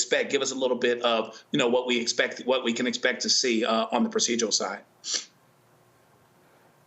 I know. Appreciate you. Next procedurally is there is an opportunity for opposition. They asked for an extension. They originally had to 12/15 or something like that. They asked for an extension to 1/31 because all the attorneys for both sides pretty much have retired or moved on with their career. So the attorneys that were staff for the city have moved on. So they want to find some people internally they can investigate and ask all the questions they need to ask so they can properly respond. So we did mutually agree that they will have until 1/31, January 31st. And then from there, I'll get opportunity to reply. Then I'm pretty sure the judge will either allow some oral arguments or will rule on paper. Thank you, Joe. And Reese, any questions here for attorney Hall-Jackson? Yes, I'm curious how much of this can be resolved with the actual mayoral administration as opposed to through litigation. Have you seen any kind of affirmative steps to make any resolutions towards this, or is this strictly a matter of the courts at this point? I'm very hopeful with our new mayor and by him being an African-American man who has been getting some backlash, want to do something progressive while he's there. And the current fire chief as well indicating that they want to do some advancements for African Americans in that department. So I'm hopeful, but so far, because of the attorneys that they have hired, they are outside counsel, meaning they're not all eternal city employees. They are going to do their due diligence, but I have been invited through the firefighters that are actually involved in the class that they have been invited to meet with the mayor's assistant and lieutenant to the mayor to see if they can resolve some affirmative action clauses in the CBA, which is known as the collective bargaining agreement as of now. But that's about as far. But I'm really hopeful that we can possibly have this taken care of out of litigation and see if we can resolve this. But it all boils down to, you understand, that's how people eat, and sometimes motion practice and litigation can go on just to do something like that. Thank you, Reese. Lauren, any questions for Attorney Hall Jackson? Hey, how are you, Ms. Jackson? You know, I feel like I remember a very similar case in New York, and I wondered if you knew what the, but I don't know what the outcome was. Do you remember what the outcome of that case was in New York? It was a firefighter suit in New York on discrimination, and it felt that the case that you're doing now is very similar to that. Did they win? Do you know? I honestly do not know the one you're referring to. There was another case in Illinois, and it was brought on about white firefighters in Chicago due to the fact that these firefighters won, and they was now saying it was reverse discrimination. And so we have studied that case, and that's the case that we are also referenced in our memorandum of law. But I definitely will look into that New York case. Thank you. Okay, thank you. Yeah, I remember, in fact, Attorney Hall Jackson, that was a case. I want to say Rehnquist was the Chief Justice on the Supreme Court. There was one out of Alabama, I think Birmingham firefighters. And once they made those concessions for those black firefighters, the white firefighters went in, even though they had gone past the statute of limitations, and the Supreme Court allowed them to maintain as interveners in the case. I mean, white supremacy just never stops. I got one more question for you, sis. Any sense of what the racial makeup of the fire department in Chicago is now? Has this stopped people from applying, from trying to become firefighters? Any sense of that?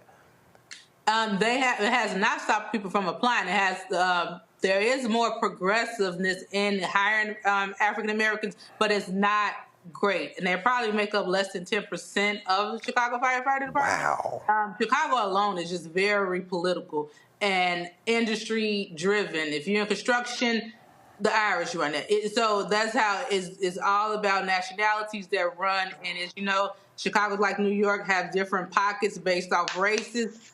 That's how the construction industry is, fire, police, and unfortunately, that's how it goes. But that's why you now have a mayor who's claiming and a fire chief who's claiming they want to help get more African Americans, but it's not progressive at all.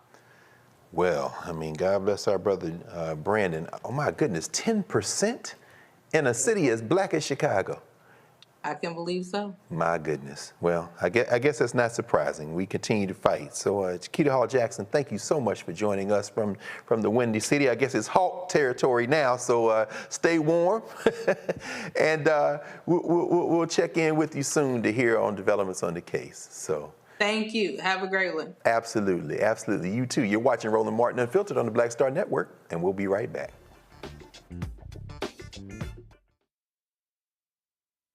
Next on the Black Table with me, Greg Carr, the enigma of Supreme Court Justice Clarence Thomas.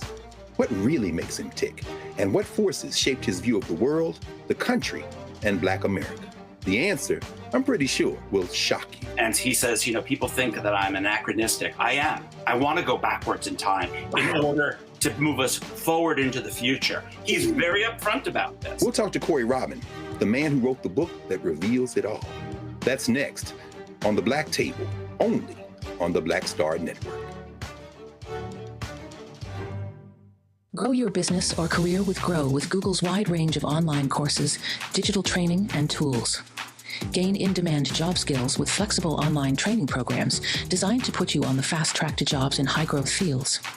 No experience is necessary. Learn at your own pace. Complete the online certificate program on your own terms. Stand out to employers, get on a path to in-demand jobs, and connect with top employers who are currently hiring. Take one professional career certificate program or all 6. Earn a Google Career Certificate to prepare for a job in a high-growth field like data analytics, project management, UX design, cybersecurity, and more. All professional career certificate programs must be completed by December 31st, 2024. Scan the QR code to complete the application. There are 1,000 scholarships available. Grow with Google and J. Hood and Associates. Be job ready and qualify for in-demand jobs. My name is Lena Charles, and I'm from Opelousas, Louisiana. Yes, that is Zydeco capital of the world. My name is Margaret Chappelle. I'm from Dallas, Texas, representing the Urban Trivia Game. It's me, Sherry Shepard, and you know what you watch. Roland Martin on Unfiltered.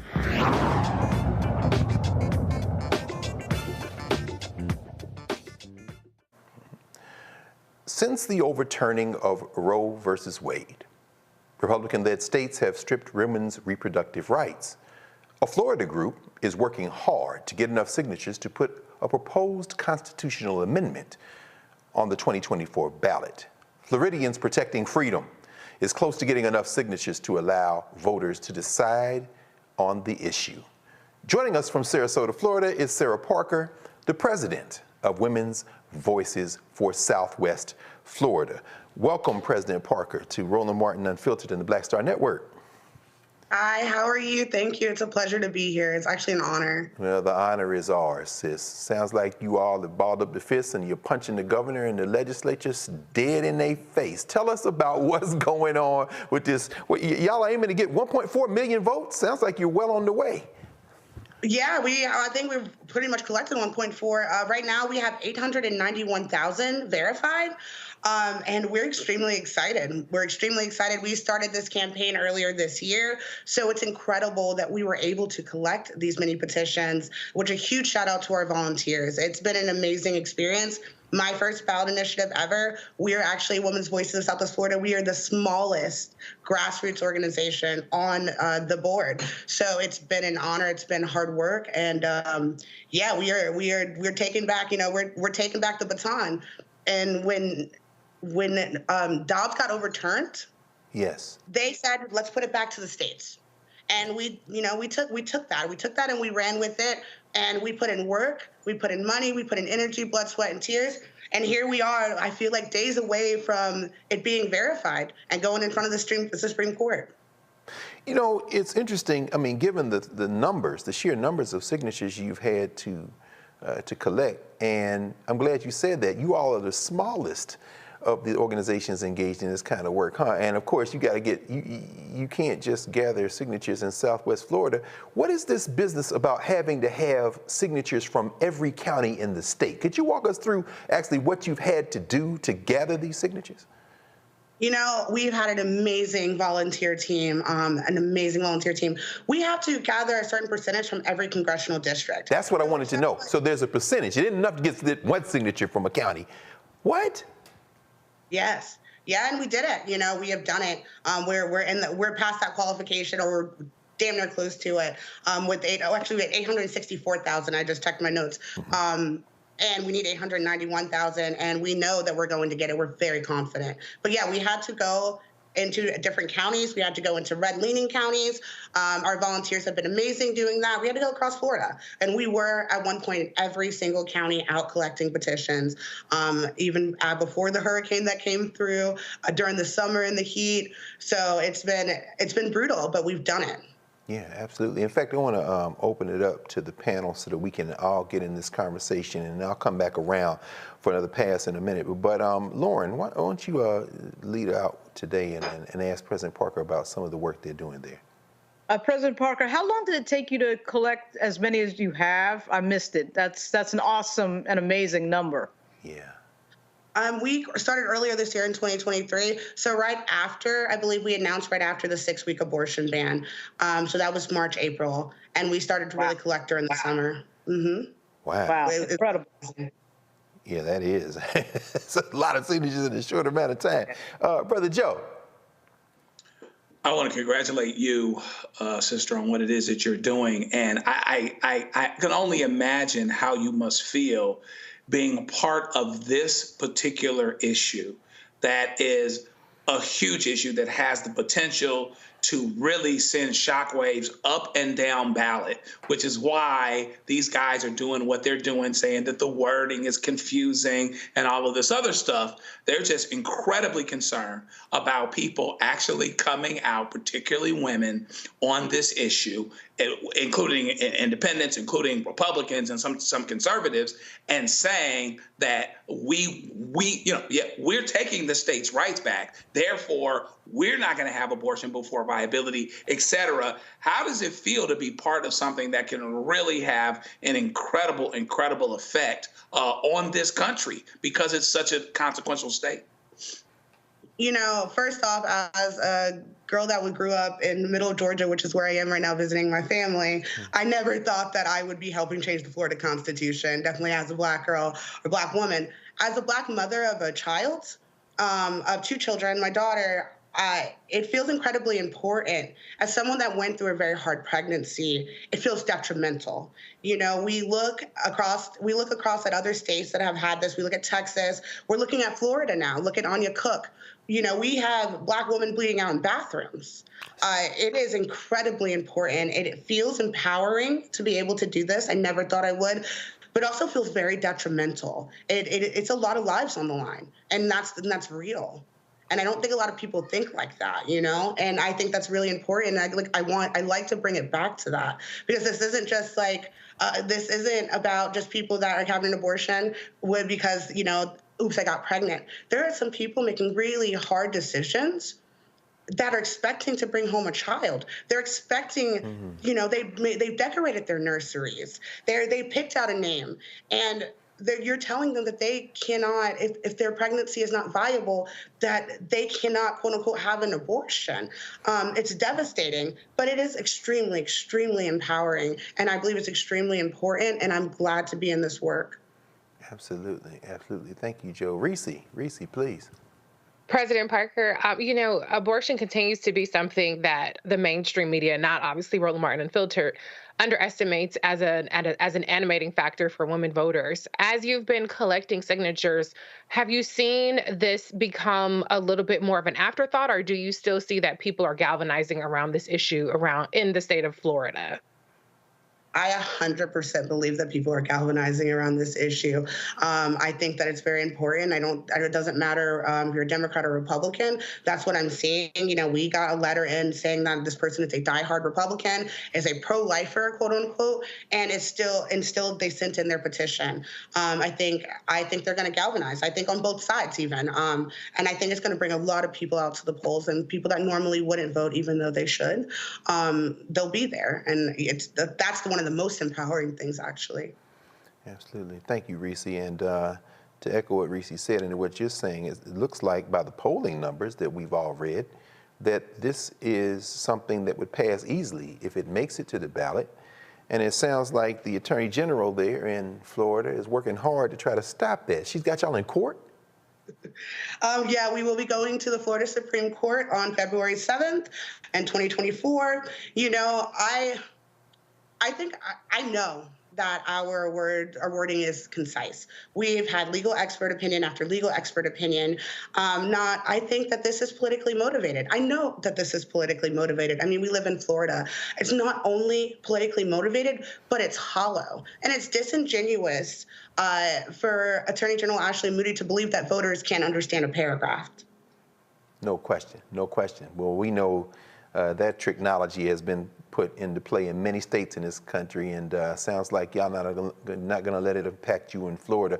Any kind of echo again something else Reese raised in terms of the national profile of this case, which is of course going to, in many ways, maybe even determine the 2024 federal election cycle. Have you been in contact or coordinating with or in conversation with other organizations in other states? I know you mentioned Georgia and some other places. Any ongoing dialogue with other folks about this? I mean, we've talked to people in Ohio, we've talked to people in Michigan. You know, we're not recreating a playbook. We are doing a ballot initiative that has been done. We've seen it win, and we're confident it's going to win. We're confident we're very confident in the Florida Supreme Court. And I'm very confident when we make it to the polling booths, or when we make it to the voting booths, that we're going to win. Very confident, but yeah, Absolutely, absolutely. Well, Sarah Parker, the president of Women's Voices for Southwest Florida, we are honored and glad that you've joined us tonight on Roland Martin Unfiltered, and best of luck in this ongoing work, sis. Thank you so much, and again, I really appreciate being on here. Happy New Year. Happy New Year to you as well. You're watching Roland Martin Unfiltered on the Black Star Network, and we'll be right back.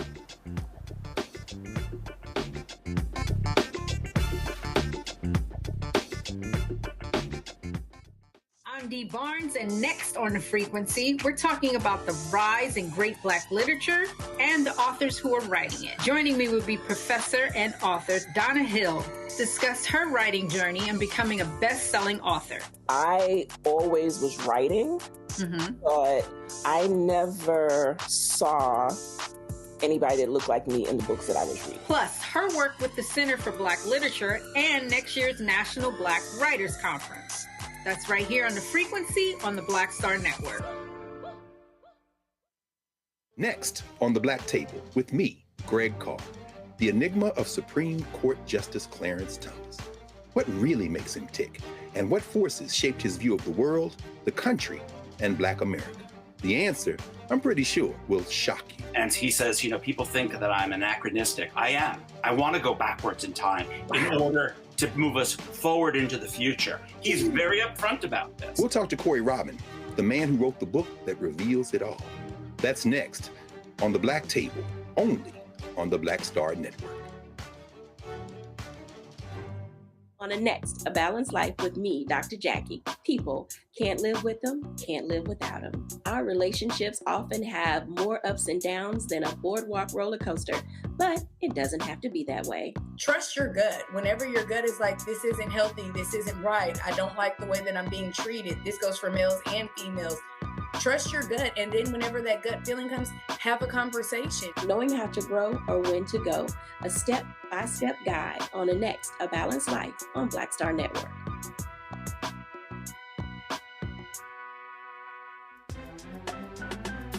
I'm Faraji Muhammad, live from LA.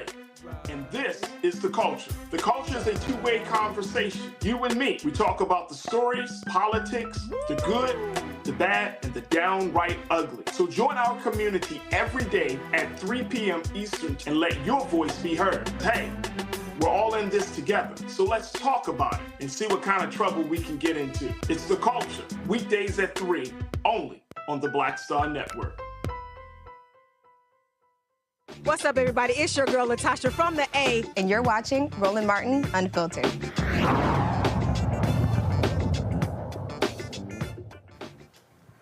Welcome back to Roland Martin Unfiltered on the Black Star Network. I'm Greg Carr, sitting in for our brother Roland. And here at the beginning of the year, we're going to end with some ancestors who became recent ancestors in the last few days. The first one we will mention is Mashariki Jawanza. Mashariki Jawanza was a queen mother. She's actually installed in West Africa.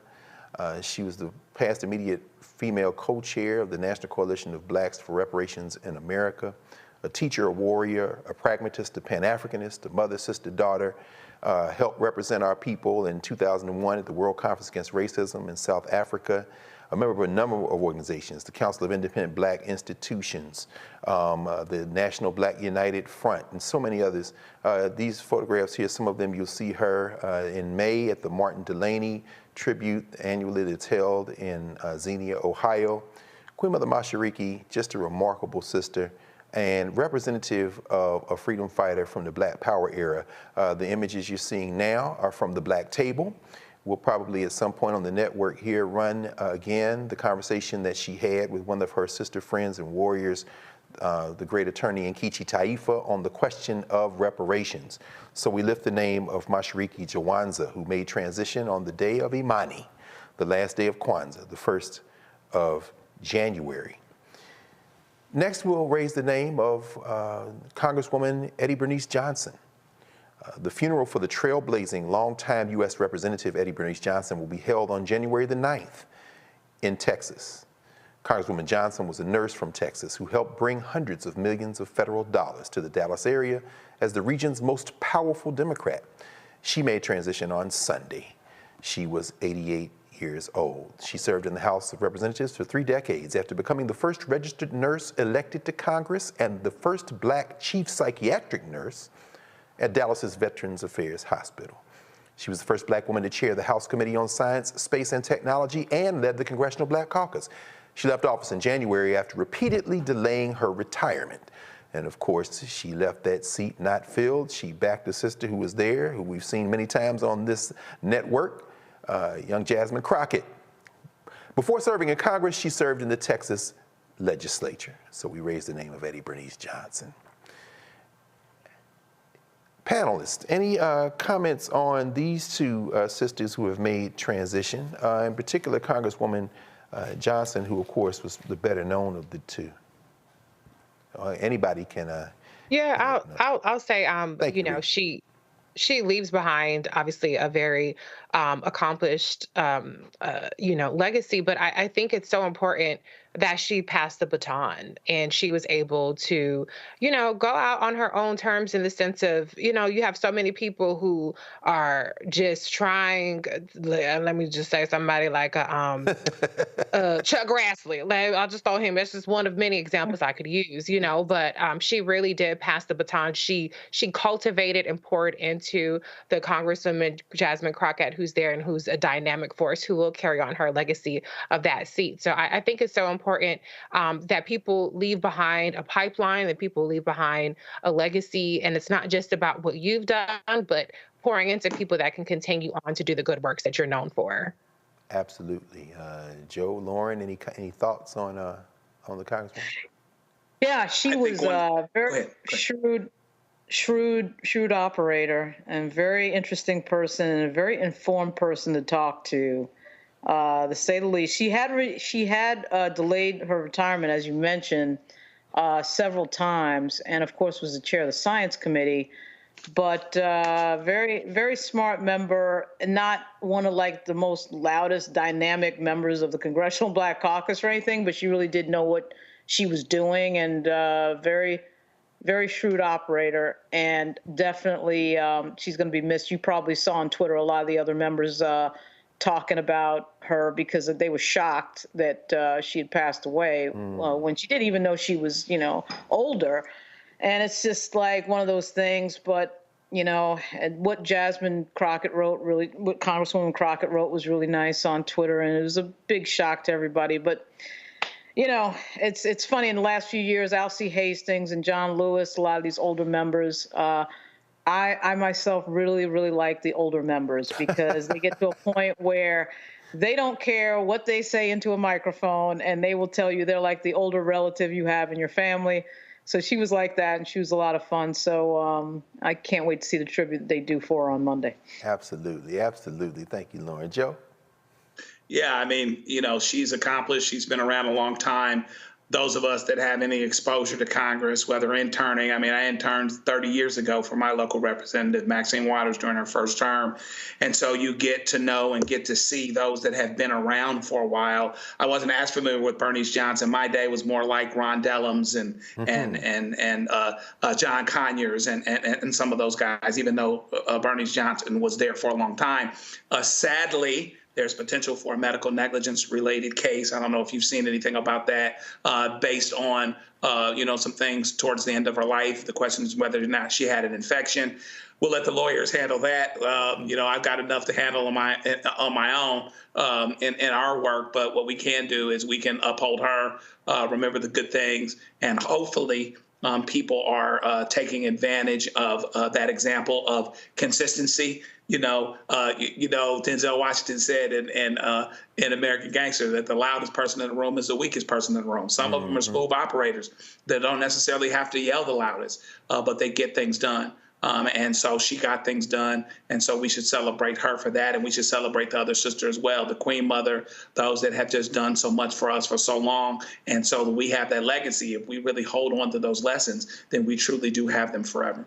Absolutely. Absolutely. I mean, yeah, that would be an irony given her pioneering work in healthcare if that were something that would come to that. But I mean, both of these sisters, as you say, they're a testament. As Mashariki, I can hear her now saying this is this is a phrase from the 60s. So as you say, Lauren, these old heads, these folks who are really the bridge from the Black Power era to the era that we're in now, they used to say in the movement, Kazi is the blackest of all. Kazi is Kiswahili for work.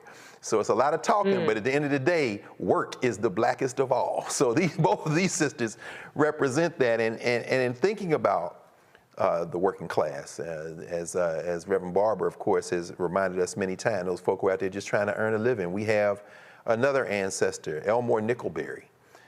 Not a name that a lot of people might know, but Elmore Nickelberry is one of the last living sanitation workers who marched with Dr. Martin Luther King Jr. in Memphis during the Civil Rights Movement. He made transition. He passed away early Saturday morning following a hospital stay. He was 92. Nickelberry was 36 when he joined many sanitation workers who protested for better pay and working conditions in 1968. Nickelberry worked for the city's sanitation department for over 60 years. The footage you're looking at, that is not something that is not, well, some of it historic, but some of that's very recent. This man retired in 2017. If you can believe that, the city of Memphis, in their great largesse, gave those sanitation workers, when he retired, $50,000 to help them, such an exorbitant sum. Any thoughts, Lauren, about the fact that this man didn't retire, or I guess couldn't retire until 2017? So we're looking at footage. He was in his 80s when he made transition. Can you all imagine that? I find that to be incredible that he worked there that long. You got a few people who are on Capitol Hill who have, they're on the civil service and they've been there for really, really long periods of time like that. It's always amazing to me. But there's a lot of reasons why people don't retire sometimes. Sometimes they don't retire because they feel like retirement means really the end of life, no matter what their job may be. But wow, that is amazing that he was there for 60 years. For some reason, I missed that. When I saw the news of his death, I did not read long enough, obviously, to find out a little bit more. That's incredible. Yeah, it really is. And I think you mentioned, you probably knew this brother. I didn't know him, but I know Roland covered it. Bertie Bowman, right? Yeah, I knew him. Did you know him? Yeah, I did know him. He was when I was an intern on Capitol Hill for Ted Kennedy, he was there. I mean, that was a while ago. But he was a really good guy to talk to, very personable. So everybody knew him, even if you had nothing to do with that particular committee, foreign affairs. But I had like 3 or 4 internships on Capitol Hill and then worked for a few members, none of whom were related to foreign affairs, but foreign relations. But anyway, everybody knew him because he was just a personable guy and very noticeable because quite frankly, a lot of the staffers on that particular committee were white. He was like the only black staffer I remember on that committee, and really good guy. So that was sad news as well.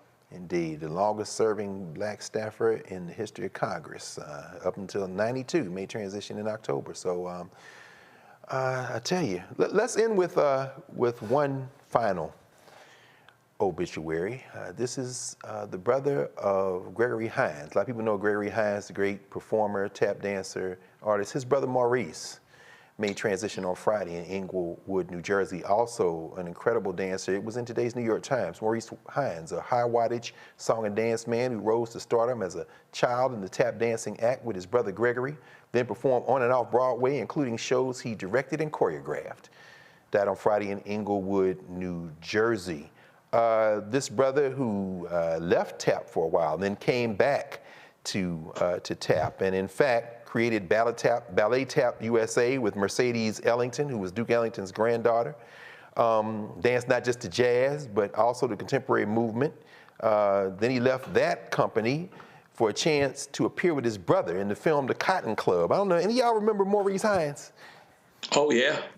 Joe, talk to us, brother. Actually, I never had the pleasure of meeting Maurice Hines, but I had the pleasure of meeting his brother, Gregory Hines, several times. Yes. Going back to 1998 and backstage at the Gregory Hines show. and met a dear friend who's continued to be a dear friend, Howie Bell, comedian whose brother was a staffer there. And Gregory, and my understanding is that Gregory and Maurice were similar in spirit. They were very nice people, very down to earth, and incredibly good at what they did. And I remember seeing the Cotton Club, going to the Baldwin Theater in LA, not really understanding it because I was a little bit young. Oh, yeah. And so now I've been able to see it the last several years and appreciate it more, not only like the plot line and the things that were going on, and then how that connects to the Lawrence Fishburne movie that was done later on with Vanessa Williams, et cetera, but just the interplay between them as brothers. I did see Maurice in a documentary, probably about 2 or 3 years ago. Yes. And one of the things he talked about was he was satisfied. He was ready to go. He'd accomplished everything he wanted to accomplish. And so, when they're ready to go, brother, who are we to hold him back? And maybe, just maybe, he gets to dance with his brother again. So God bless him. Oh, man. That's a powerful thing. In fact, the Times obit writes about that. It says in his final years, he mostly spoke about the past and about the fact that he missed his brother. So I don't know, Carol, if we can cue up that. You see, we saw it there. That's actually the scene from Francis Ford Coppola's The Cotton Club. Yeah. Where they're playing a fictional pair of brothers, Sandman Sims and his brother, and they're in the Cotton Club. Of course, black people were not allowed to attend, but the gangsters, represented by Lawrence Fishburne, ironically playing a role he would reprise in the film Hoodlum, Namey Bumpy Johnson, after beating his way into the Cotton Club, is standing in the back, and Lawrence Fishburne delivers the famous line, "Why don't you dance with your brother?" And of course, they do it to a song that was made popular by a number of people. I think about the great Nat Cole on piano when they played Crazy Rhythm. Crazy Rhythm, you see the Hines brothers dancing. It's one of the most moving pieces I've seen, certainly in the history of American film. And I don't know if we can show it. Karen, I'm thinking about Karen. I don't know if we can show it, Carol, on the way out. But if we can, let's do that and thank our panelists. Thank Reese, thank Joe, thank Lauren, and thank everyone. And we'll let thanks, guys. Yeah, all right, y'all. That's Appreciate right. And we'll let the Hines brothers take us out on Thursday night here at Roland Martin Unfiltered. Remember to subscribe to the Black Star Network. Support the Black Star Network. Bring the Funk Fan Club. Join the Bring Funk Fan Club if you haven't. It's the top of the year. It's a good time to join. There we go. There's all the information you need. And I'm going to get out of your ear and let these two brothers dance us out. Now ancestors united again, as Joe said. Have a good evening, everybody.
Support this man, Black Media. He makes sure that our stories are told. Thank you for being the voice of Black America, Roland. Stay black. I love y'all. All momentum we have now, we have to keep this going. The video looks phenomenal. See, this difference between Black Star Network and Black-owned media and something like CNN. You can't be Black-owned media and be scared. It's time to be smart. Bring your eyeballs home. You dig?